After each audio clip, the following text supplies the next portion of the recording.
Bienvenidos a todas las personas que están presentes en el salón del Club Alemán de Osorno y que también nos están viendo de forma remota a través de la transmisión de Meet que estamos realizando. Me presento, soy Daniela Casanova, la directora de la Biblioteca y Archivo Histórico Emilio Held-Winkler de la Liga Chileno-Alemana, y en esta oportunidad voy a ser la moderadora de la actividad. Primero que nada, vamos a saludar a las autoridades presentes. Muy buenas tardes al señor alcalde de la ciudad de Osorno, el señor Jaime Bertín Valenzuela, al señor presidente del Club Alemán de Osorno, el señor Ricardo Pret, al señor presidente de la Liga Chileno-Alemana, el señor Javier Bielefeld, a los señores representantes de la Iglesia Luterana en la ciudad de Osorno, de la Segunda Compañía de Bomberos y de la Cámara de Comercio de Osorno. Estimados socios e invitados especiales, tengan todos ustedes muy buenas tardes. En primer lugar, vamos a darle la palabra de bienvenida al dueño de casa, al señor presidente del Club Alemán de Osorno, el señor Ricardo Pret. Buenas tardes y bienvenidos todos por acá. Nuestro club, en unión con la Biblioteca y Archivo Histórico Emilio Winkler, perteneciente a la Liga Alemana de Cultura, ha organizado este evento en conmemoración a la llegada de los primeros colonos a la zona. 179 años que desembarcaron del bergantín Catalina, que venían con la esperanza de trabajar en sus oficios. Llegaron al puerto de Corral en Valdivia, para luego avanzar por senderos hasta llegar a la cercanía de donde hoy es Río Bueno. En aquellos tiempos, estos colonos no tenían la posibilidad de ejercer sus actividades por el escaso comercio que había en el lugar. Por esto, que don George Auel, junto con su esposa Elizabeth Grass y varios colonos más, decidieron trasladarse a Osorno. Esta era una ciudad económicamente un poco deprimida, pero que daba la posibilidad de ofrecer sus servicios y crear comercio. Un par de años más tarde, gracias a la colonización impulsada por el gobierno de la época, llegaron otros colonos motivados por las noticias que les enviaban los colonos que ya estaban acá y convencidos de que en la ciudad podrían forjarse un buen futuro. Se instalaron en la ciudad y con esto surgió el comercio, las fábricas, la construcción, los servicios y también la agricultura. Este desarrollo llevó a que la población de Osorno aumentara. Estos colonos tuvieron un rol especial en el desarrollo económico social de la ciudad, llegando a ocupar diferentes puestos. Esto debido a que se trataba de personas que tenían preparación y educación para aquella época. Este desarrollo creó necesidades nuevas, entre ellas la educación, dando paso a la creación del Instituto Alemán. Crearon también como la Compañía de Bomberos, la Iglesia Luterana y el mismo club, de tal forma de generar espacios de integración, de educación y de conservar las tradiciones. Al día de hoy aún podemos ver legados que nos dejaron los colonos, como las instituciones que han perdurado en el tiempo, su arquitectura con grandes y hermosas casas y por supuesto su tradición gastronómica. Todo lo que nos aportaron estos esforzados colonos hoy nos han moldeado lo que somos y lo que hemos logrado. Y ahora es nuestra responsabilidad mantener las tradiciones y enseñarle a las futuras generaciones para que no se pierda este legado. Muchas gracias. Ahora le vamos a dar la palabra a la primera autoridad de la ciudad de Osorno, el señor alcalde, don Jaime Baretín, por favor. La historia se escribe por las acciones que realizan los componentes de un territorio. Pero la historia se proyecta por las buenas acciones que se realizan, ¿cierto?, en un tiempo determinado. Y sin lugar a duda que la colonia alemana en Osorno, voy a referir solamente a Osorno, ha marcado una historia que está profundamente arraigada en nuestras costumbres y en nuestra historia local. Ustedes han tenido un pasar importante, donde realmente se destacan, ¿cierto?, el trabajo, el esfuerzo, la dedicación, el afán de progreso y desarrollo. Y eso, ¿cierto?, tiene un valor tremendo para quienes nos proyectamos en un territorio, ¿cierto?, que esperamos que salga adelante con mucha fuerza. Vivimos hoy día tiempos difíciles, tiempos complejos, donde las comunicaciones, el personalismo y todas estas cosas, ¿cierto?, hacen que el hombre sea cada vez más egoísta en su forma de ser y que luche fuertemente por las aspiraciones personales y no por las aspiraciones comunitarias. Sin embargo, ustedes fueron capaces de tener una asociación permanente donde realmente buscaron un propósito y el propósito se hizo realidad en proyectos como los que hoy día conocemos. Hace unos días atrás estaba compartiendo precisamente con los bomberos de Osorno, con la segunda compañía, y ellos contaban un poco la historia de hace 160 años atrás cuando se fundó la primera compañía de bomberos de Osorno. ¿Qué fueron las dos, la primera y la segunda? Y hay alguien decía, no lo rifamos en un juego de cacho, en la primera y la segunda. Esa es parte de la historia, la parte atractiva, la parte humana, que tiene que ver, ¿cierto?, con esta cosa y cómo actuamos nosotros en un momento determinado. Y si tuviéramos que reflejar todas las cosas que han ocurrido desde entonces hasta el momento, habría mucho, mucho que decir. Simplemente quiero entregarle un saludo cariñoso, fraterno, a cada uno de ustedes e instarlos que sigan trabajando en esta línea. Su aporte ha sido valioso, se considera y se aprecia. Que les vaya muy bien en sus acciones futuras. Muchas gracias.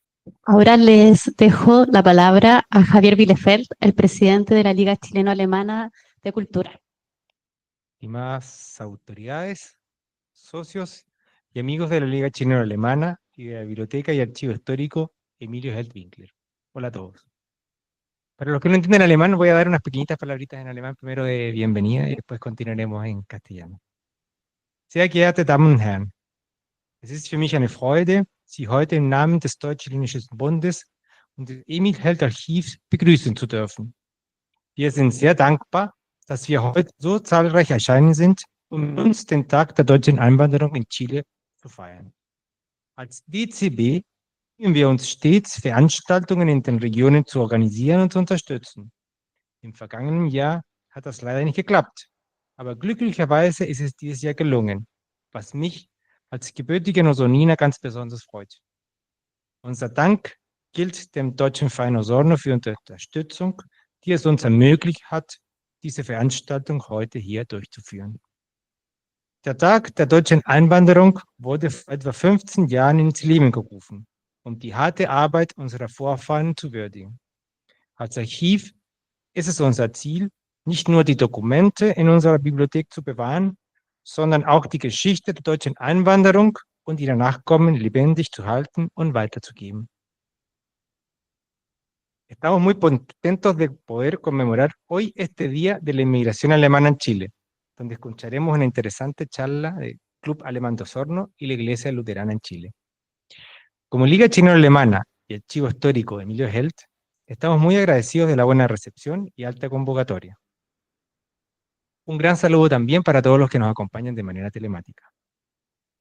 Conmemoramos hoy el arribo del velero Catalina un 25 de agosto de 1846 en Corral, de las primeras 9 familias reclutadas por Rudolf Filippi a cargo de su hermano Bernardo, quienes se establecieron en la zona entre Valdivia y Osorno en terrenos adquiridos para ese objetivo. Un año antes, en 1945, el gobierno de Manuel Bulnes dictó la Ley de Colonización, que permitió el arribo durante varias décadas de más de 8.000 colonos de habla alemana. La Ley de Colonización de Terrenos Baldíos le otorgó al presidente de la República la facultad de entregar 6.000 cuadras de terreno para ciudadanos naturales y extranjeros que quisieran desarrollar alguna actividad económica en el país, con un máximo de 8 cuadras para cada padre de familia y 4 por cada hijo en los territorios comprendidos entre Copiapó y el río Biobío, y de 25 cuadras por familia y 12 por hijo mayor de 10 años en los territorios al sur del Biobío y al norte de Copiapó.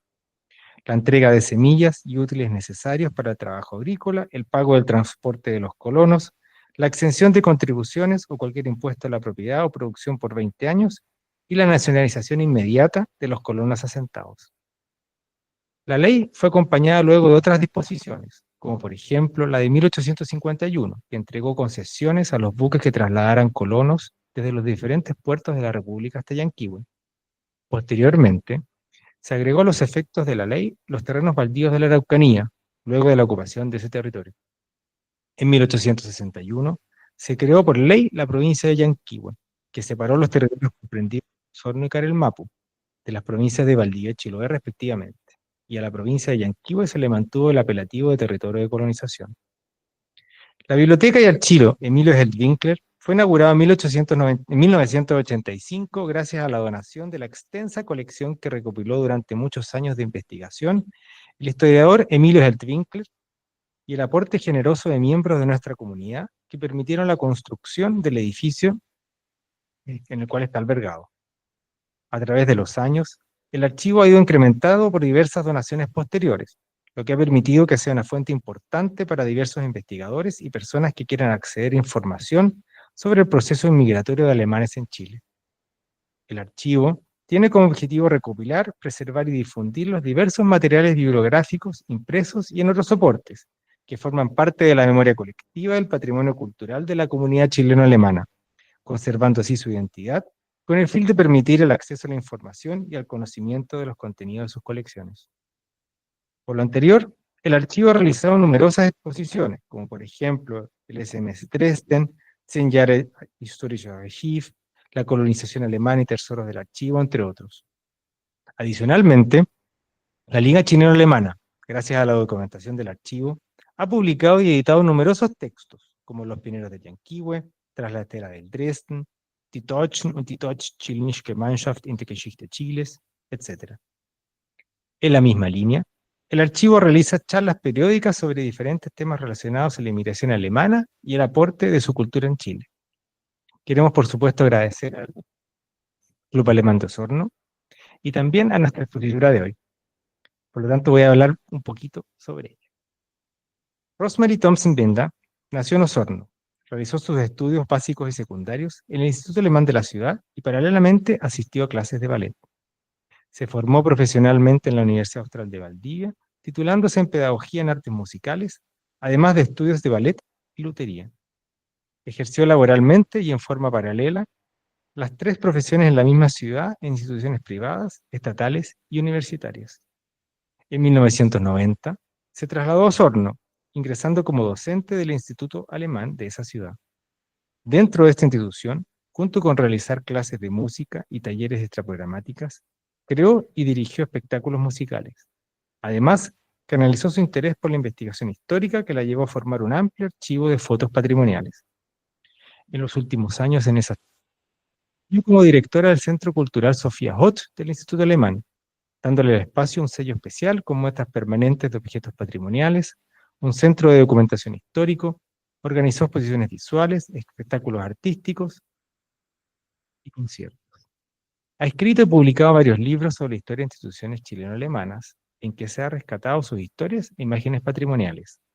Actualmente vive en Santiago, dedicándose a la investigación y la realización de proyectos culturales. Agradecemos las palabras dadas por las autoridades presentes y sin más demora, dejo la palabra a nuestra expositora Rosemary Thompson Binder.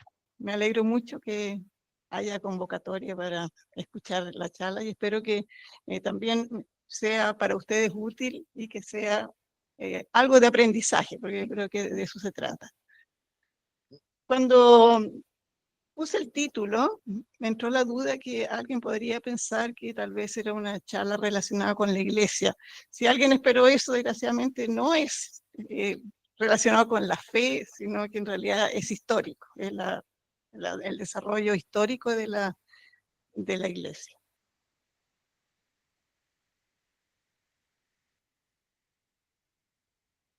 Voy a partir recordando lo que era la vida de los luteranos antes de que llegaran los colonos a Chile.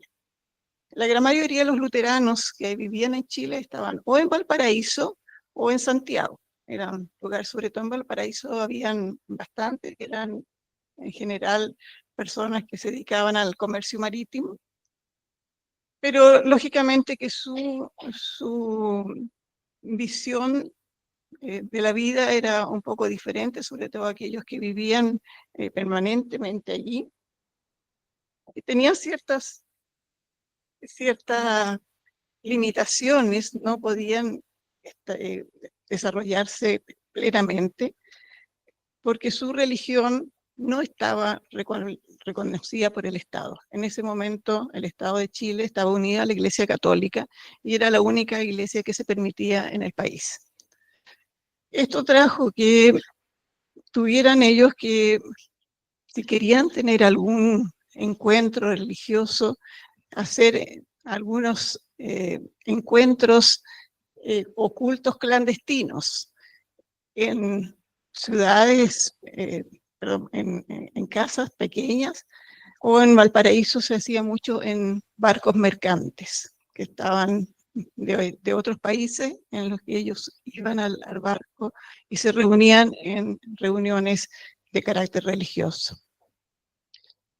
No, en Santiago era más difícil, de todas maneras, no había diferencia entre luteranos, anglicanos y otras religiones evangélicas. Incluso la gran mayoría de los alemanes asistía a cultos que habían desarrollado un poco antes, que eran angloparlantes. Con esto no había, ya que la Iglesia Católica era la que llevaba todos los registros en Chile de nacimientos, de muerte. Las personas que no eran católicos no podían inscribir a los niños que nacían en el país. Pasaban a ser un número importante para su familia, pero no para el país. Tal vez el caso más terrible o más trágico es que ellos no podían enterrar sus muertos. Ellos, todos los cementerios eran católicos, por lo tanto no se permitía enterrar a personas que no fueran católicos. En Santiago y en Valparaíso tenían que buscar alguna solución. ¿Qué se hace con un muerto? Cuando llegan los colonos, ya ellos simplemente entierran cerca de sus casas, y por eso vemos a la orilla del lago Yanquihue tantos cementerios pequeños que eran familiares. En Valparaíso habían dos posibilidades: o tiraban el cuerpo a los alcantarillados, barrancos que había entre los cerros, y era manera de deshacerse de ellos de alguna manera cruda, o llevarlos al mar y tirarlos en el mar. Era la única posibilidad.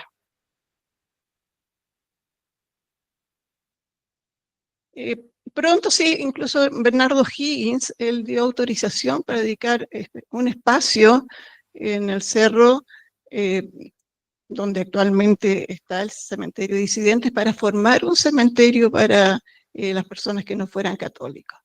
Se demoró un poco, no se hizo inmediatamente, pero se empezó a usar en los años 1820, 21, no está totalmente claro, y se autorizó oficialmente de 1871, pero ya habían muerto. Si uno va al cementerio actualmente, se va a encontrar con puros nombres extranjeros, la gran mayoría ingleses o norteamericanos, lógicamente que también alemanes, pero en menor número.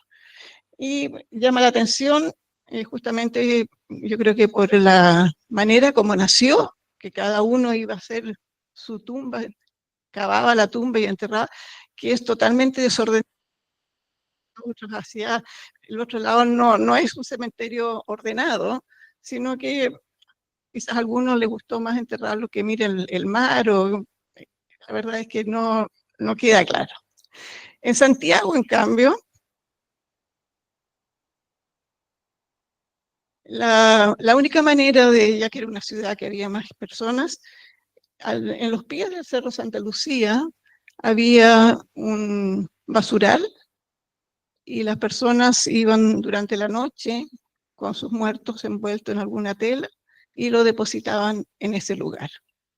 Hasta que el cementerio, ahora el cementerio general, que como digo antes eran todos católicos, autorizó hacer un patio de disidentes. Pero la comunidad católica se opuso mucho, y la única manera que se pudo conseguir este espacio es que se llegó al acuerdo que la muralla tuviera 7 metros de alto, las paredes muy gruesas, de tal manera que las almas impuras de los no católicos no pasaran al cementerio católico.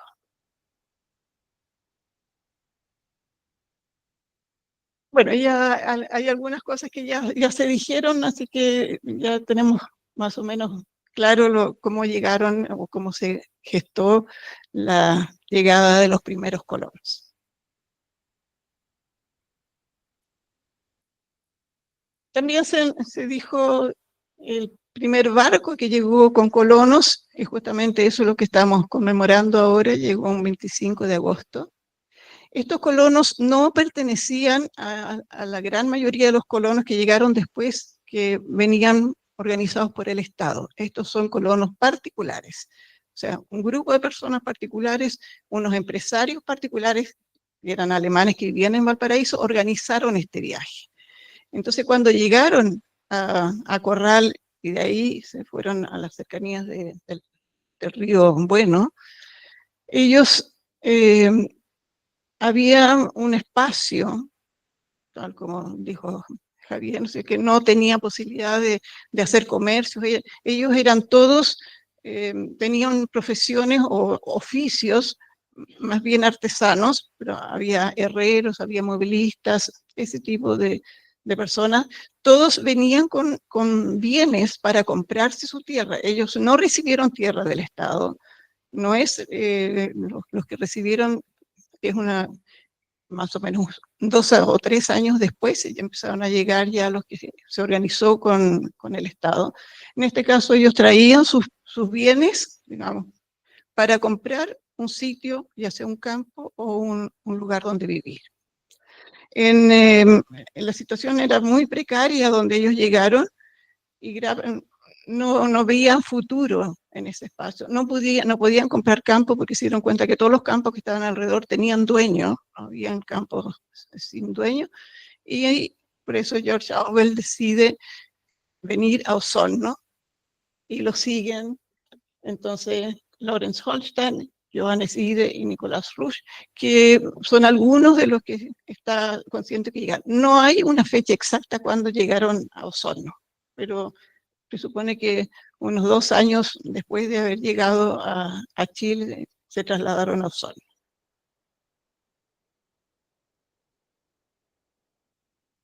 Dentro ya de los colonos que venían con contrato del Estado, vinieron 2 pastores luteranos, que son los primeros pastores luteranos que llegaron a Chile. Estos pastores, durante los 3 meses que duraba el viaje, hicieron cultos luteranos en el velero, se iban turnando, un domingo hacía uno, el otro domingo lo hacía el otro. En Chile nunca se dedicaron a eso. Ellos parece que tuvieron muy mala experiencia con las autoridades en Alemania, que los tenían un poco restringidos, mucha influencia en qué es lo que decían en sus cultos, y de alguna manera ellos llegaron con la intención de vivir en Chile, en un país que ellos consideraban libre, que podían hacer lo que querían y sin limitaciones. Karl Manz, él se radicó en Valdivia. Antes de Ricardo, él llegó con su señora, la suegra y 8 hijos, llegó a Valdivia y recorrió hasta el lago Yanquihue, buscando dónde ubicarse, dónde comprar una tierra o un lugar donde pudiera vivir. Se dio cuenta, en Osorno estuvo en su viaje, pasó 2 días en Osorno antes de seguir hasta el lago Yanquihue. Se dio cuenta que su suegra, que ya era una persona de edad, no iba a soportar un viaje con los caminos que habían en ese momento. Y decidió entonces definitivamente quedarse en Valdivia. Y ahí compró un campo que después fue creciendo y fue aumentando en número. Friedrich Geise es de una familia de los Geise, que quizás más conocemos a Justo Geise por su calle en Osorno, pero llegaron 3 hermanos, cada uno con su familia. También él tuvo 2 años en Osorno, llegaron primero a Valdivia, ya estuvo 2 años en Osorno, y después él recibió un campo en el lago Yanquihue, cerca de la fábrica. No tuvieron la misma suerte los dos pastores en su vida, digamos, en el sentido, Karl Manz, él venía con hijos varones que le ayudaron a surgir con su campo y a desarrollarse plenamente. Se dedicó tenía todo tipo de sembradíos y de huerta y todo, y vendía los productos, y se asentó muy bien en el lugar ahí cerca de Valdivia. En cambio, Friedrich Kaise, que recibió el campo, solo tenía 2 hijos hombres. En estos casos era importante los hijos que ayudaban, pues si no, él no, la señora se le falleció en el campo, y finalmente decidió que se iba a trasladar a Puerto Montt, y en Puerto Montt se dedicó a hacer clases en el colegio alemán. Yo dije que nunca hicieron, fue la función de pastor, lógicamente que muchas veces hicieron reuniones y conversaron con personas y todo, pero oficialmente no fueron pastores. Bueno, y aquí ya esta era como introducción. ¿Cómo se formó? ¿Cómo empezaron realmente a hacer realidad los luteranos, a hacer realidad la religión aquí en Chile?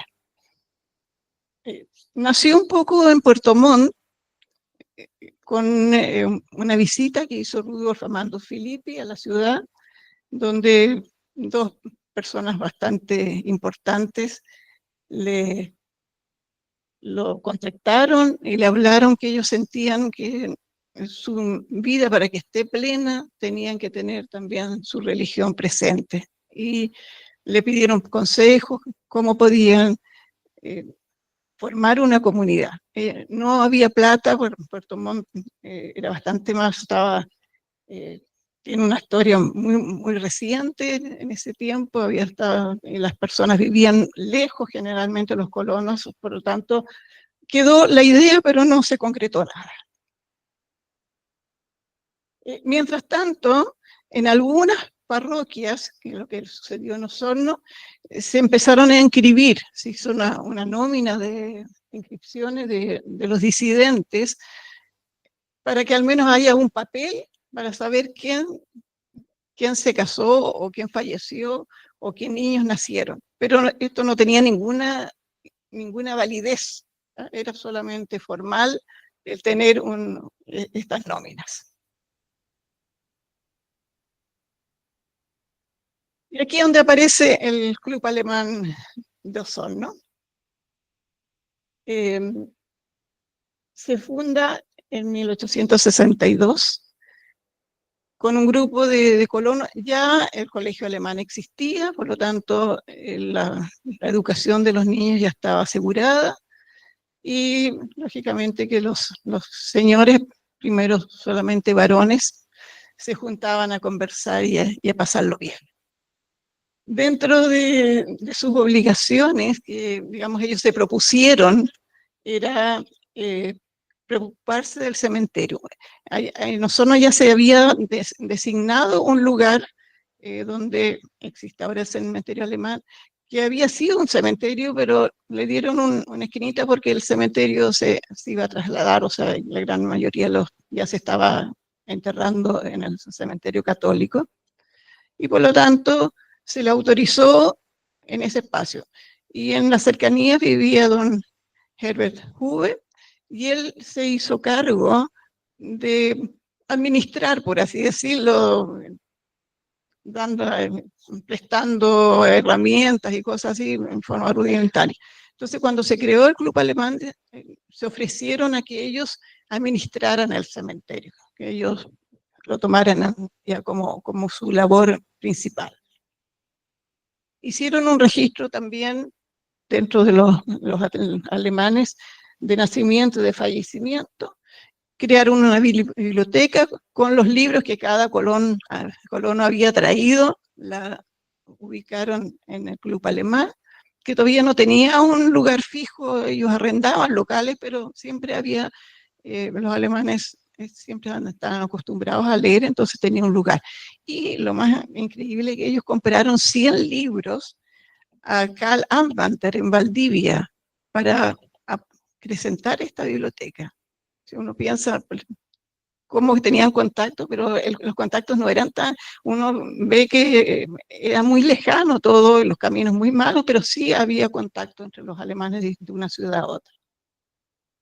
Y lógicamente cooperaban con la integración de los alemanes que iban llegando cada vez más y asumieron la defensa de los colonos porque lógicamente que hubo ataques de personas que sobre todo hacia los luteranos. Hay publicaciones en diarios nacionales en los cuales se escribían artículos en contra de la colonización. A pesar de eso, nunca hubo tantos problemas. Los alemanes que llegaron aquí rápidamente se integraron también y ayudaron a ciertas actividades en la ciudad. Todos sabían leer y escribir, entonces rápidamente ayudaron en ciertos procesos normales. Rápidamente hubo un alcalde alemán, un gobernador alemán, el profesor, el primer profesor del colegio alemán era el encargado del correo, el administrador del correo, recibía la correspondencia y la mandaba de una parte para otra. Otro profesor de alemán era el que hacía las actas. Cuando había reuniones de la municipalidad, él hacía las actas. Entonces, da gusto leer actas antiguas porque todos los apellidos están bien escritos. Eso llama la atención porque la verdad es que yo cuando empecé a mirar las actas antiguas, me di cuenta de cómo estos apellidos están bien escritos. Y claro, era un alemán que él hacía las actas, o sea, él era el secretario de las actas municipales.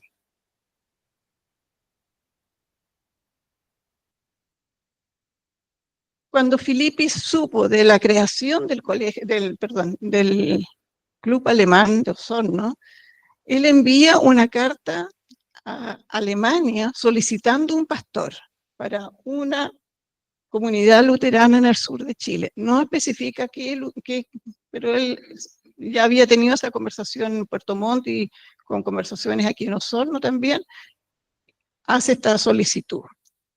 Y 1 o 2 meses después, le manda al presidente del Club Alemán de acá, Carl Schmitt, le manda una carta diciendo que él consideraba que era importante en la creación de una comunidad luterana en Osorno, que los veía que estaban bien organizados, que las personas tenían cierta solvencia económica, no eran ricos, pero la gran mayoría había logrado formar un negocio, alguna actividad que les producía dinero, y que ya era tiempo que formaran la comunidad en Osorno. Ahora, Filippi fue muy importante porque también fue parte de la creación en Valdivia y en Santiago también de la iglesia luterana. El Club Alemán rápidamente se puso las pilas y en 2 meses más invitaron a una reunión a sus socios y le presentaron esta idea. Le dijeron, creemos que hay que formar una iglesia, y rápidamente entonces llegaron en la misma reunión a un acuerdo. Todos los que estaban presentes dijeron que sí, que se comprometían a reunir y poder pagar un pastor y también ayudar a la iglesia y ojalá tener una sede para las 2 instituciones. A los 3 días ellos invitan a otra reunión para que las personas que no pertenecían al Club Alemán se integraran también a esta idea.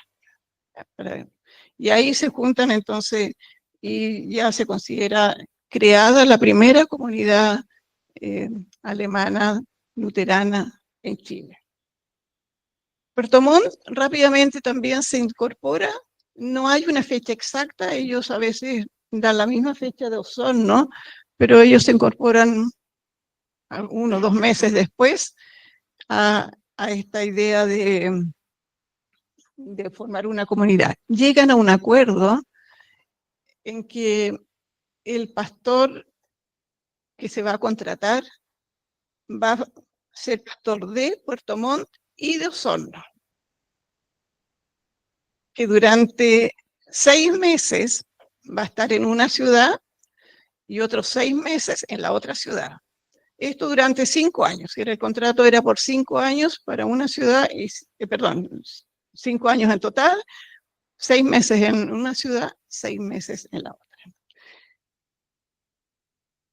Mientras tanto, hay una ley que ya facilita un poco, hay una libertad de culto, pero debe hacerse en recintos privados, pero ya no es tan fuera de la ley el hacer, juntarse con las personas luteranas, pero sin ninguna propaganda, por así decirlo, sin ningún aviso. Los lugares tenían que ser privados y en grupos pequeños. Y también permite crear escuelas privadas. Bueno, ya vemos, en Osorno ya estaba el colegio alemán, ya, que fue el primer colegio que se creó, el colegio alemán en Chile.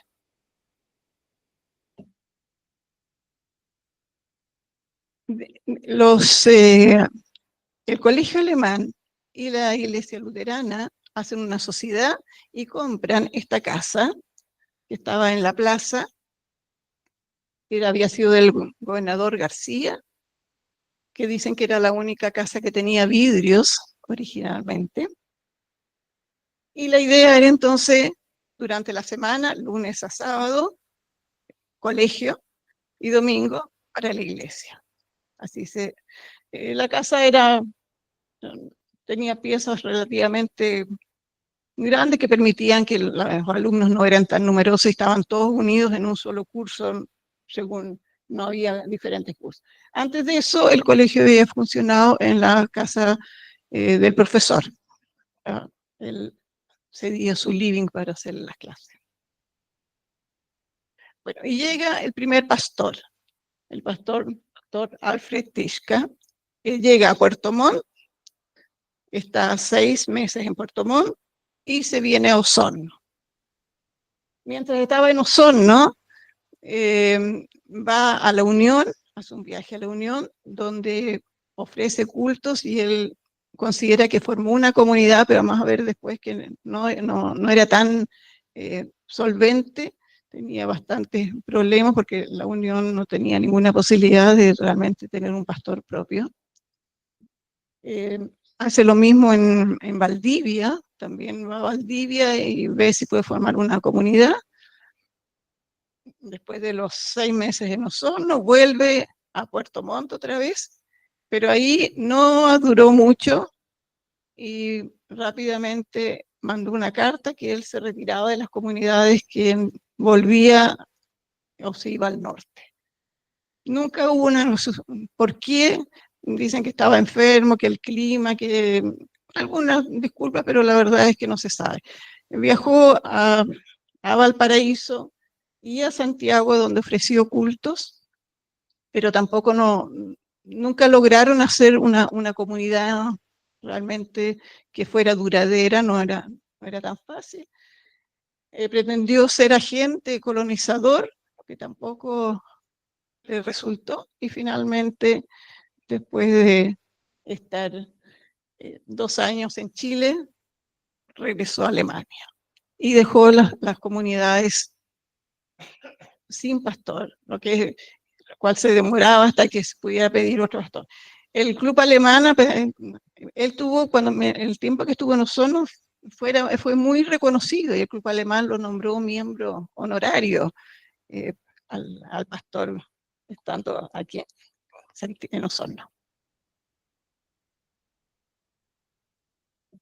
La tercera comunidad que se formó, bueno, ya dije, estuvo este pastor en la Unión, pero la historia de la Unión nunca, no tuvo un desarrollo como pacífico, tranquilo.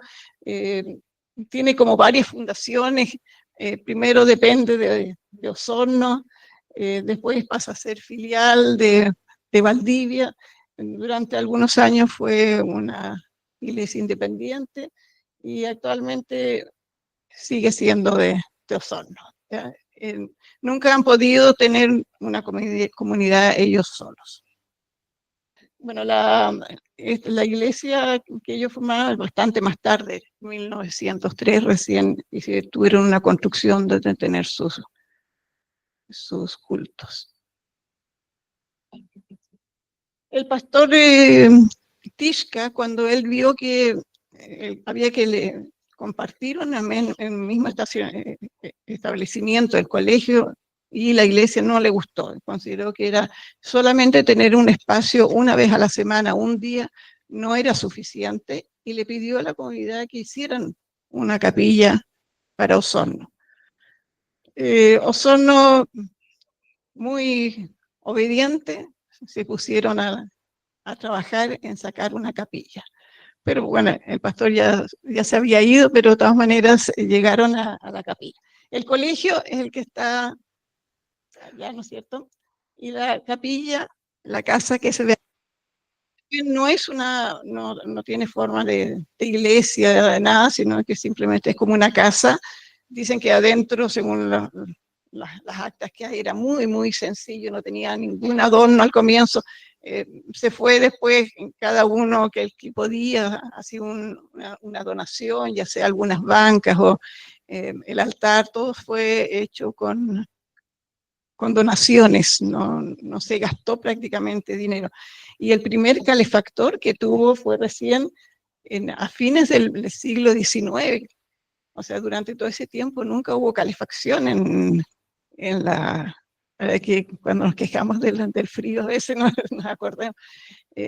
Claro, tuvieron muchos años en los que, 40 años en que ellos no tenían manera de calefaccionar su capilla. La cuarta comunidad que se formó, que tampoco no es una comunidad como estable, que fue de Valparaíso, pero que también por el pastor Tishka, que dije al comienzo, que fue a Valparaíso, él formó esta comunidad que después se disolvió y recién en 1889 se creó y que se mantiene hasta el día de hoy. Pero sí, en el caso de Valparaíso, es la única comunidad que creó, o sea, una iglesia, un templo que se mantiene hasta el día de hoy. Todos los otros han tenido que renovar o hacer otras. La iglesia de Valparaíso hasta el día de hoy, una construcción muy hermosa que se ve de todas partes y que, como digo, tiene su trayectoria bastante larga. A pesar de que sufrió más o menos algunos percances durante el terremoto de 1906, tuvo varios daños, pero se recuperó, se restableció todos los daños que había y está vigente hasta hoy.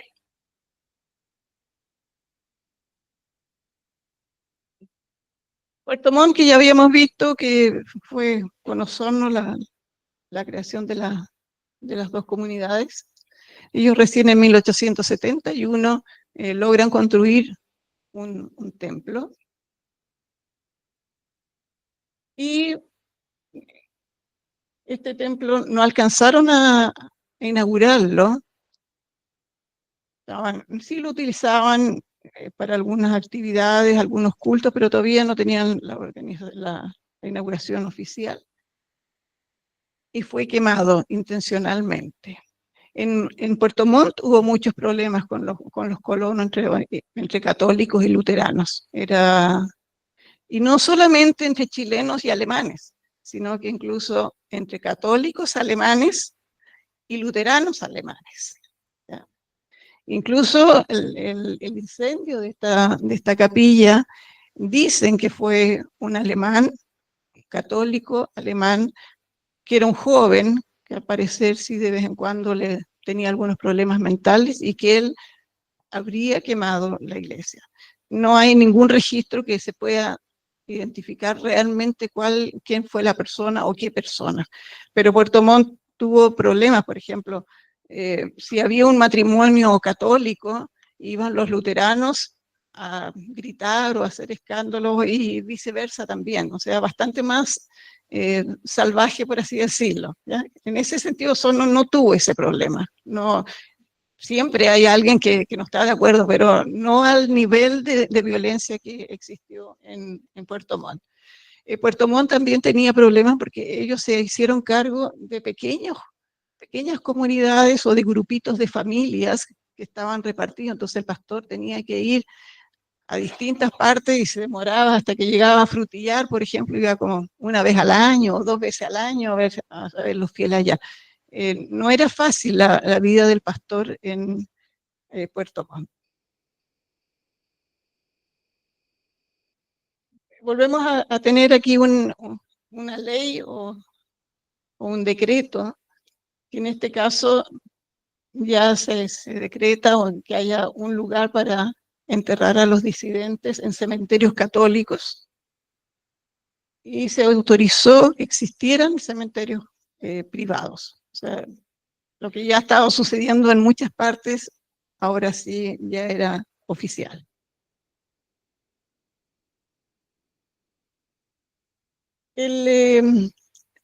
Hay dos familias bastante importantes en general, que es la familia Schwarzenberg y Geise, que son, la verdad que son parientes, que hicieron muchas donaciones a la iglesia, también al colegio en realidad.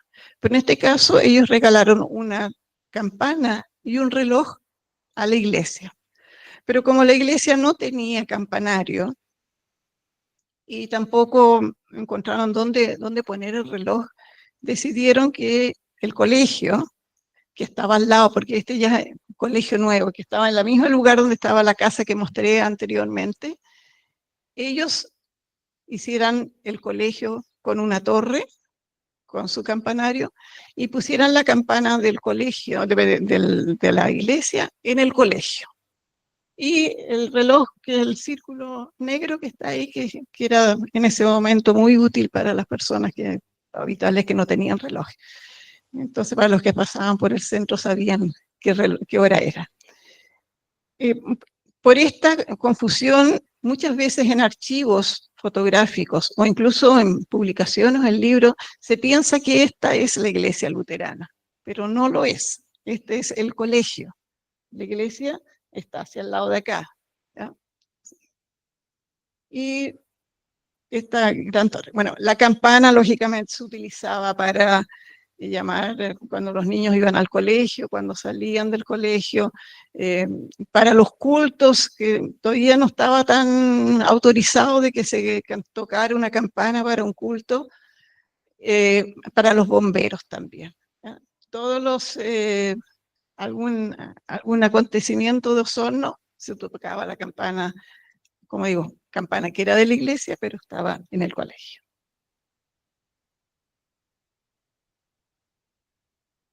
Y recién en este momento se crea el registro civil y ahí pasan todas las personas a ser iguales. Recién en este momento se puede considerar que, independiente de la religión que se tenga, había una posibilidad de inscribir a niños que nacían o a los fallecimientos. O sea, el primer documento realmente valioso y que tiene validez a nivel nacional. Todo lo anterior, prácticamente las personas eran, podríamos decirle, NN, no había ningún registro. O habían, como digo, registros, pero sin ninguna validez. Valdivia, que también le costó mucho hacer una comunidad en Valdivia, porque tampoco los alemanes, alemanes en general, no se ponían de acuerdo. Había un grupo, los luteranos, lógicamente, que querían formar una comunidad, y los otros se negaban.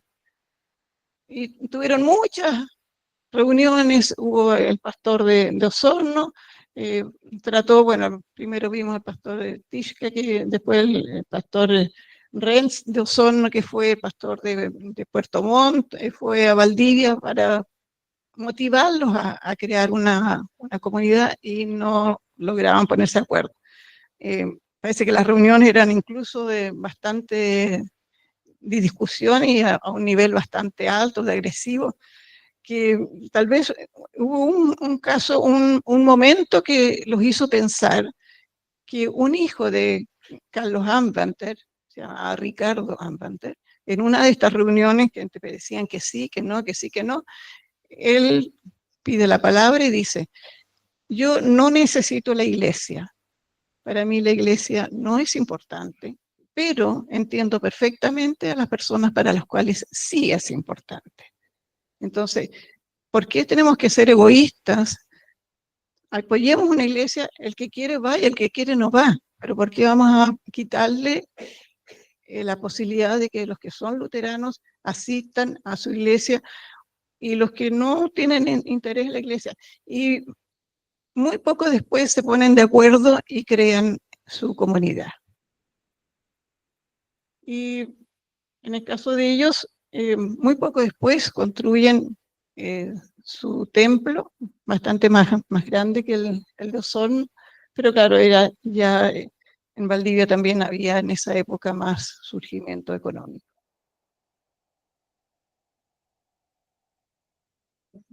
Y esta es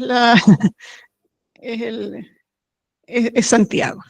Santiago, habiendo tantos luteranos, nunca sintieron la necesidad de hacer una iglesia luterana. Ellos se habían acostumbrado a ir a otras iglesias, especialmente la anglicana y otras, y se conformaron con eso.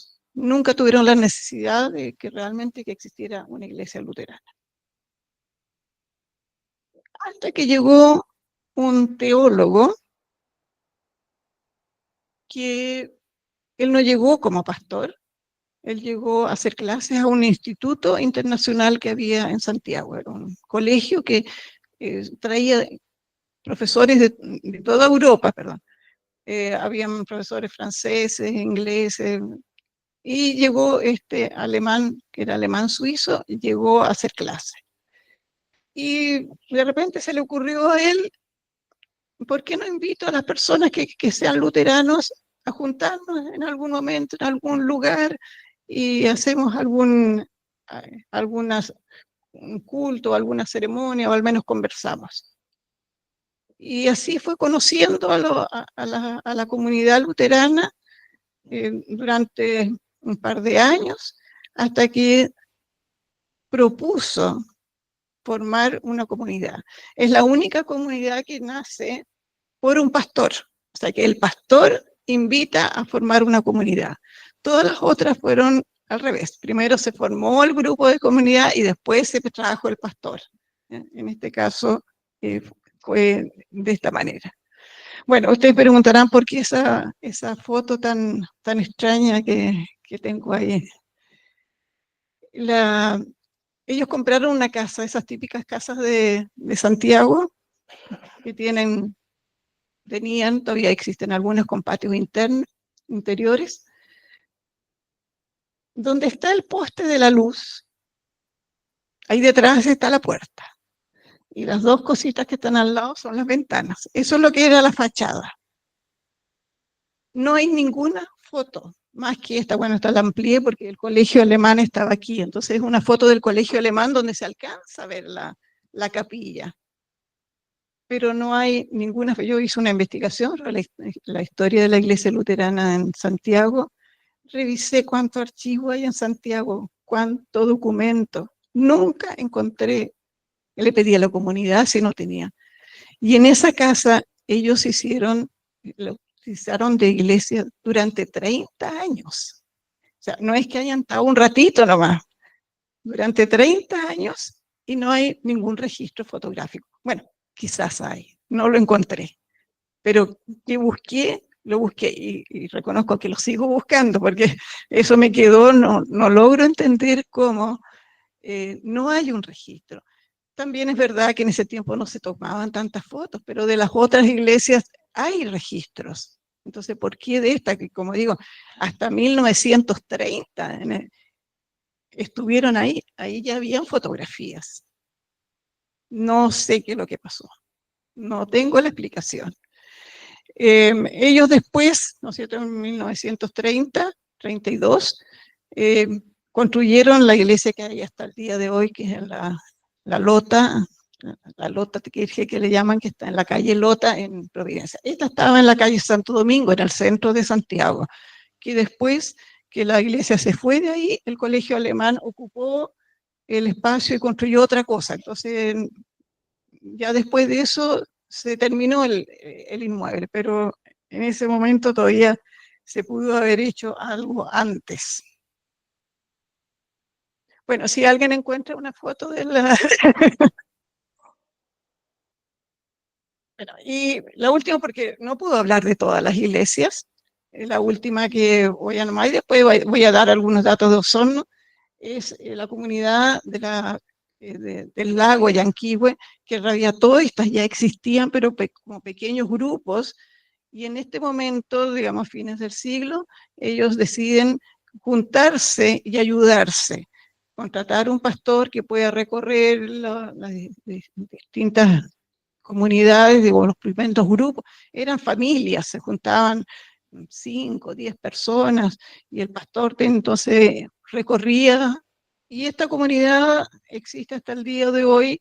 Los grupos, los grupos, las comunidades que lo integran han cambiado, pero está vigente con la sede de ellos, digamos, es Frutillar. Ya en el siglo XX empezaron a aparecer muchas iglesias luteranas en distintas partes de Chile. Algunas han durado, otras no. Ahí se llama la atención incluso uno de Bariloche, que estaba adicionada a Chile. Claro, hay una muy reciente, pero ya ahí, como digo, sería una charla como de 2 días como para poder hablar de cada una de ellas. Ahora, todas las comunidades funcionaban separadas. O sea, cada uno, a pesar de que tenían contacto entre ellos, si había un pastor que estaba enfermo, que ya es de otra ciudad, podía ir, pero no había nada de que los rigiera a todos juntos. Cada uno tenía su reglamento, por así decirlo, o su directorio que los armaba. Recién en 1906 se hace una reunión con algunas de las comunidades y deciden que es bueno unificar criterios y ayudarse y hacer un sínodo que se llama, que es una unión de las comunidades. Y este sínodo, el primer sínodo, se hizo en 1907. Y desde ese momento ya se elige un obispo, que es la persona, tenemos un representante aquí de un ex obispo, que rige un poco y que se va eligiendo periódicamente, pero ya hay una unidad. Esta unidad se mantuvo bastante bien hasta el año 1974, donde hubo un quiebre, pero ese también es un tema que se podrá tratar en otro momento. Y volvemos a Osorno, porque quería algunas cositas todavía de Osorno. La capilla que estaba al lado del colegio, el colegio quiso hacer un gimnasio, que es esta construcción larga que está aquí, y le pidió a la iglesia que corriera la capilla hacia la calle Mata, que trasladara, y se trasladó sobre rollizos, los par de metros de donde estaba de la calle Ramírez a la calle Mata. Eso fue un trayecto que en alguna parte creo que se demoraron, bueno, entre todas las cosas, como un mes más o menos, hasta que quedó bastante bien ubicada.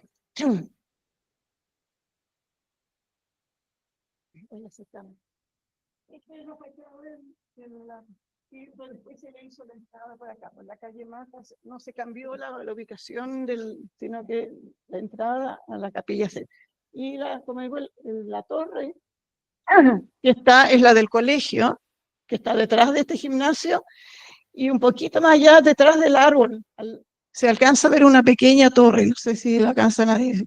Esos son los bomberos, ¿ya? El colegio le cedió por un periodo a los bomberos ese espacio y era entonces estaban todas las instituciones prácticamente juntas en ese espacio. Se aprovechó este cambio para hacer arreglos en la capilla adentro. También volvemos a una donación de la familia Kaise y Schwarzenberg, que donaron un órgano pequeño, que para los luteranos es muy importante la música, y sobre todo con órgano. Entonces, ellos necesitaban y de alguna manera esperaban que en algún momento tuvieran un órgano. Hay algunos detalles que todavía existen en la iglesia o en la capilla del cementerio, como es la lámpara que está aquí, por ejemplo. ¿Ya? O sea, bueno, quiero decir que el órgano actualmente está en el Museo de Osorno, a pesar de que el papelito donde está indicado dice que se lo donaron de una iglesia luterana de Puerto Montt, pero no es así, es de la iglesia. No está claro, porque eso no lo encontré, si primero al parecer la donaron a una iglesia evangélica y de ahí se llegó al museo, o cómo llegó, pero tiene la misma numeración, o sea, la misma marca, la misma numeración. Entonces una marca alemana no va a ser dos órganos con la misma numeración.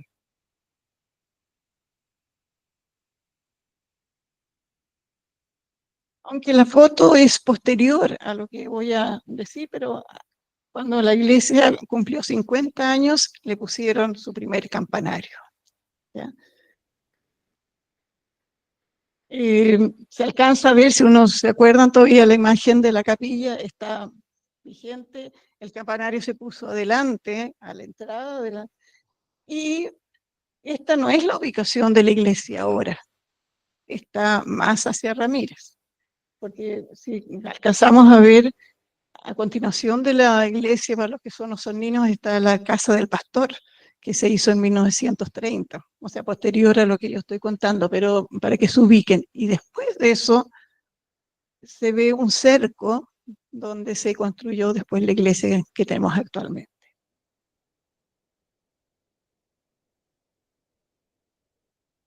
Bueno, hace 100 años justamente se conmemoran la Constitución de 1950, que se separa la iglesia del Estado. Recién en esa época hay división entre el Estado de Chile y la Iglesia Católica. Cuando se tenía listo el campanario de la iglesia nueva, la iglesia todavía estaba en construcción, se tomaron las tres campanas que se habían puesto en el campanario, que esas fueron donadas y son campanas nuevas, y se hizo una ceremonia, se pusieron sobre un carro, con discursos, con canto y cosas, y se subieron al campanario. Estuvieron entonces durante prácticamente 3 años sin que exista todavía la iglesia nueva. Estaban seguidas los cultos en la antigua, pero se quiso subir las campanas porque era un trabajo bastante pesado y no querían interrumpir la construcción de la iglesia. En 1953 se inaugura la iglesia. Ha tenido algunas modificaciones hasta el día de hoy. Y durante el terremoto tuvo un pequeño percance, que las campanas que estaban arriba, se alcanza bien arriba, se cayeron, y desde ese momento se decidió bajar las campanas en el campanario. Ya no están al tope, están más abajo. Incluso si alguien ve actualmente, se le hicieron ventanitas más abajo para que saliera el sonido de las campanas, que ahí no está, pero entre esa ventanita flaquita y el campanario, digamos, la parte, ahí tiene unas ventanitas para que la pasen a ver ustedes, se van a dar cuenta dónde están las campanas. No, perdón. Oh, bueno, casi estamos terminando. La capilla del cementerio fue hecha con las maderas de la capilla original. O sea, no fue en este caso trasladada entera, pero sí por partes, por así decirlo, y no es exactamente igual, pero hay muchas cosas que se mantienen de la capilla original. O sea, es una construcción que tiene tal vez maderas de construcción, unas muy antiguas de Osorno. Y por eso, lo que yo decía, también las bancas, lámparas se cambiaron de la iglesia a la capilla del cementerio. También se le hizo una pequeña torre donde se puso la primera campana, esa que estaba antes en el colegio, se colocó en este campanario. Y damos un salto bastante grande, pero la verdad es que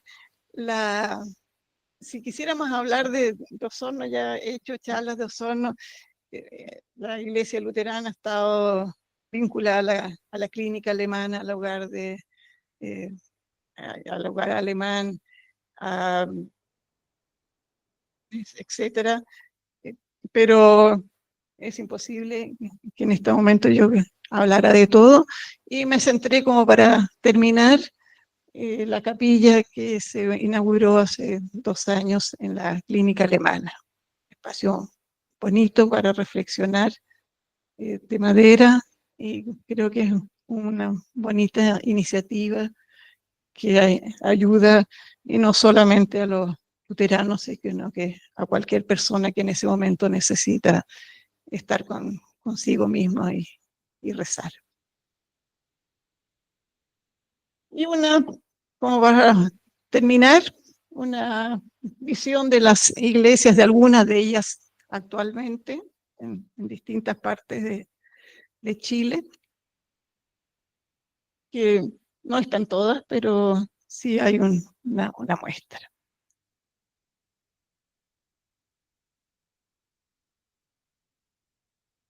Y con esto termino, pero antes quiero agradecer muchísimo, no sé a quién nombrar primero, pero bueno, vamos a ir nombrando a los dueños de casa, al Club Alemán, que tuvo la iniciativa de invitarme, que me alegra con las personas que están, una cantidad bastante apreciable. Así que muchas gracias por la confianza, por poder mostrar un poco.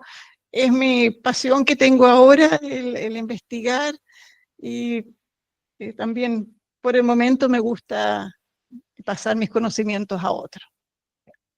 Y también quiero agradecer a la Liga Chilena Alemana, que además de ser mi segunda casa en Santiago, porque voy habitualmente para allá, que también he tenido una muy bonita acogida, siempre cálida, siempre dispuestos a ayudar, y lo veo no solamente conmigo, sino que con las otras personas que asisten, siempre abiertos a solucionar, a ayudar, a guiar en todo lo que es la investigación.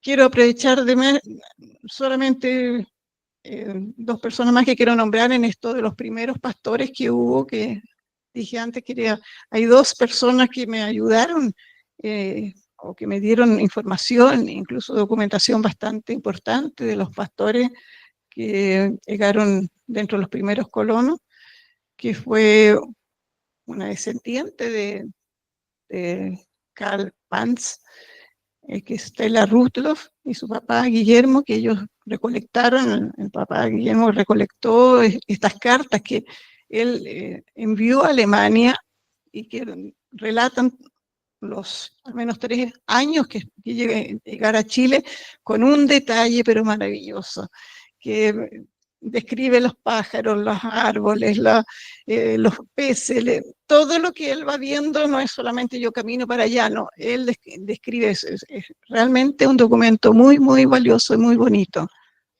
Y en el caso del pastor Geise, Crista parece que no está, pero de todas maneras alguien le podrá contar que le agradezco a ella, porque al ser una familia muy numerosa, ya dije, eran 3 hermanos, que llegaron a Chile y que con muchos parientes tenía una confusión yo de quién era hijo de este, porque uno de sus hijos también escribió durante la trayectoria, no, él como niño venía y lo escribió después de adulto, escribió el relato de la trayectoria. Entonces, a esas personas y lógicamente siempre hay muchas personas más que van ayudando, van informando de algo. Y a todos los asistentes, a las autoridades, gracias por darse el tiempo. A todos, muchas gracias. Feliz de poder venir a Osorno y entregar un poquito de mis conocimientos y ojalá que a ustedes les interese y les guste. Siempre es momento de aprender y de estudiar. Gracias. Me gustaría invitar a Javier Bielefeld y a Ricardo Pret, por favor, que pasen acá adelante, porque tanto como Club Alemán de Osorno y como Liga Chileno-Alemana, les queremos agradecer a Rosmarie Thomsen, porque siempre está dispuesta a entregar su tiempo, su saber, y eso a todos nosotros nos ayuda también a aprender un poco más de la cultura, no solo alemana, sino de lo que pasa dentro de una ciudad. Y eso es muy importante. Así que muchísimas gracias por todo, Rosmarie.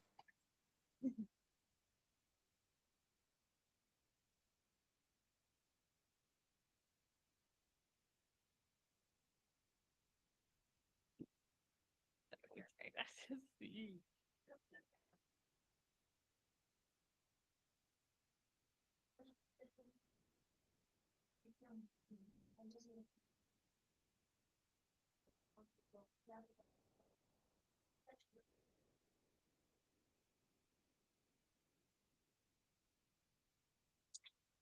Ya para dar por terminada la velada, personalmente les quiero agradecer a todos los asistentes porque lo que ha mostrado Rosmarie nos muestra también cómo ha ido evolucionando nuestro país, cómo también ha ido cambiando, si uno lo piensa, no hace tanto.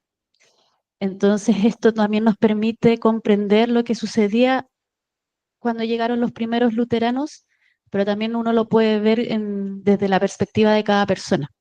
Entonces les agradecemos mucho en ese sentido, mucho el tiempo que se han tomado de poder venir acá a la instancia y les queremos hacer una invitación desde la Liga Chileno-Alemana. Esta es nuestra charla por el Día de la Inmigración Alemana, pero todos los meses nosotros hacemos una actividad de este tipo. Esta también se está transmitiendo, la siguiente que es de septiembre también se va a transmitir.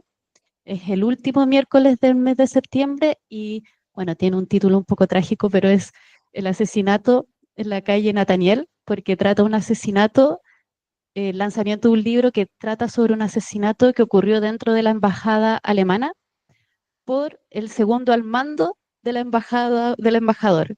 Entonces se va a hacer el lanzamiento de ese libro y se va a transmitir online. Cualquier persona que nos inscriba puede como solicitar inscribirse y va a poder tener acceso a ella.